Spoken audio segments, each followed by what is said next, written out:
Práctica 8. Control térmico de microorganismos.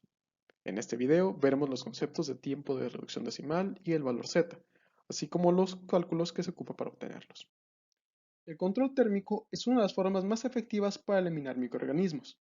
A temperaturas altas, los microorganismos mueren debido a la desnaturalización de sus proteínas, lo cual lleva a la pérdida de su metabolismo celular.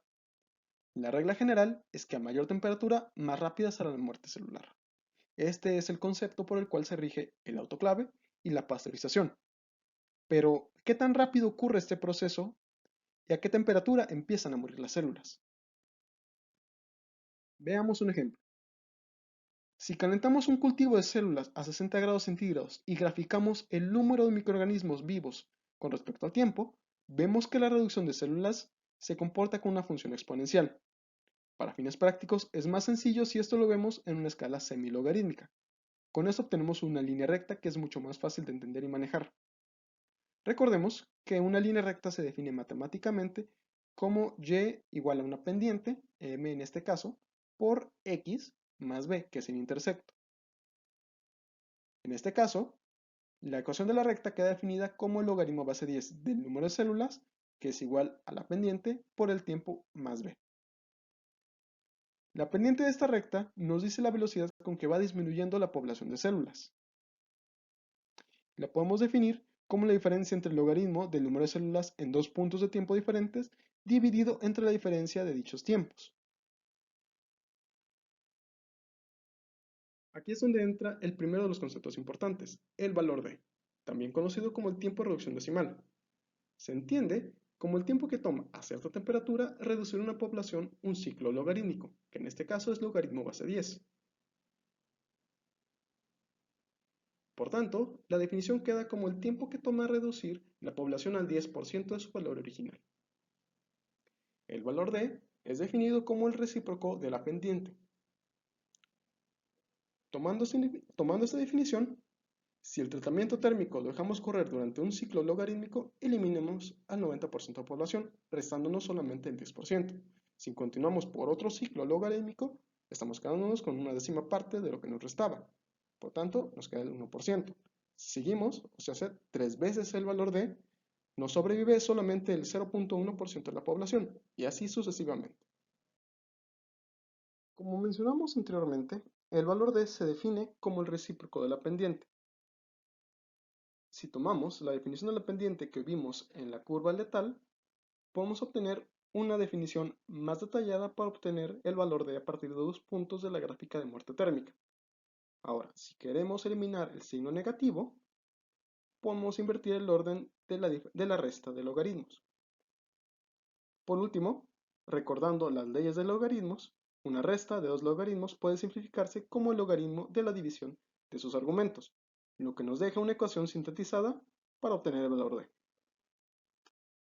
Volviendo a nuestra gráfica letal, hay que tomar en consideración que el valor d va a ser constante para la temperatura dada para cada microorganismo. Si aumentamos la temperatura, el valor d disminuirá, lo que significa que ocupamos menos tiempo para eliminar al 90% de la población. En cambio, si disminuimos la temperatura, el valor d aumentará, significando que ocupamos más tiempo para obtener el mismo efecto con el nuevo tratamiento. Ahora, ¿cómo podemos saber cómo afecta la temperatura al valor d? Tomamos esta serie de valores d y grafiquémosla con respecto a su temperatura de procedencia. Podemos ver que este también es un comportamiento exponencial, por lo que al cambiar una escala semilogarítmica obtenemos una línea recta. En este caso, definida como logaritmo base 10 del valor d es igual a k, una pendiente, por la temperatura más b, el intersecto. La pendiente de esta curva demuestra lo que mencionábamos al comienzo. A temperaturas mayores se requiere menos tiempo para eliminar microorganismos. Aquí es donde entra el segundo concepto importante, el valor Z, definido como la tolerancia térmica de un microorganismo. Este es el incremento en la temperatura que ocupamos para reducir el valor D a una décima parte de su valor inicial. Se define como recíproco de la pendiente de esta curva. De la misma forma en que obtuvimos una versión simplificada de la ecuación para obtener el valor D, podemos obtener una ecuación con la misma forma para el valor Z, a partir de dos valores de D y sus respectivas temperaturas. Ahora bien, hay que hacer un énfasis en que el valor Z no está relacionado con la temperatura óptima de crecimiento de un organismo. En cambio, se refiere a la susceptibilidad a cambios de temperatura. Por ejemplo, podemos tener tres organismos con rangos de temperatura diferentes. Un mesófilo con una temperatura óptima de 35 grados centígrados, un psicrófilo con temperatura óptima de 4 y un termófilo con temperatura óptima de 60 grados centígrados, pero con el mismo valor Z para los tres. En otras palabras, la pendiente de la curva de sus valores D con respecto a la temperatura no cambia. Lo que cambia son los valores D. En otras palabras, las curvas estarán movidas hacia la izquierda o a la derecha dependiendo de la temperatura óptima de crecimiento de cada uno. Ahora, veamos cómo se realiza un experimento para determinar el valor D y el valor Z de un microorganismo. Empecemos con un experimento. Supongamos que partimos de un cultivo de un microorganismo del cual vamos a realizar 5 diluciones en tubos de ensayo con buffer fosfato, tal que tengamos la misma concentración en los 5 tubos. Posteriormente colocamos 4 de los tubos en un baño María a una temperatura constante. Al comenzar el experimento, es decir, en el tiempo cero, inoculamos una caja Petri con 1 mililitro del tubo que no colocamos en el baño María y la colocamos en la incubadora. Este será el control negativo de este experimento. A los 5 minutos, retiramos uno de los tubos del baño María e inoculamos otra caja Petri de la misma manera que con la primera caja. A los 10 minutos, retiramos otro tubo e inoculamos otra caja Petri. A los 20 minutos, retiramos el tercer tubo del baño María e inoculamos una caja más.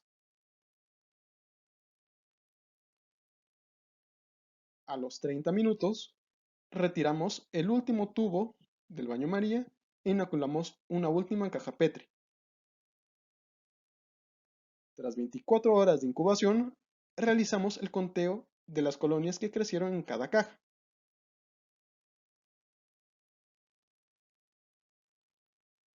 Posteriormente, realizamos el cálculo de las unidades formadoras de colonia.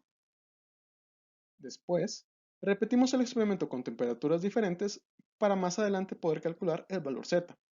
Recordemos que el número de unidades formadoras de colonia es el número de colonias contadas en cada caja por el factor de dilución, su recíproco, por el recíproco del mililitro que utilizamos para inocular la caja. Después de tener todos estos datos, realizamos a calcular el logaritmo base 10 de cada conteo. Habiendo realizado el cálculo del logaritmo base 10 de cada valor, procedemos a realizar la gráfica letal de cada temperatura. Cabe mencionar que aquí estamos graficando directamente el valor del número de células transformado con el logaritmo, mientras que en las gráficas del principio solamente se realizó un cambio en el eje Y de la gráfica. Por tanto, las unidades van a variar. Para obtener el valor D, podemos pedirle a Excel que realice una regresión lineal de cada curva y nos muestre la ecuación de cada línea de tendencia.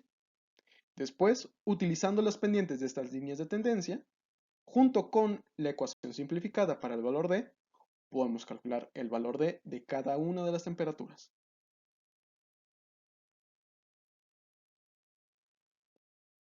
A partir de los valores D calculados, podemos calcular su logaritmo base 10 y graficamos con respecto a la temperatura. Y le pedimos una vez más a Excel que realice una regresión lineal y nos muestre la ecuación de la línea de tendencia. Finalmente, con la pendiente de esta ecuación, podemos calcular el valor Z de nuestro microorganismo. Esto sería todo. Muchas gracias por su atención y si tienen alguna duda puede consultar su libro de texto o pedir asesoría con sus profesores. Gracias.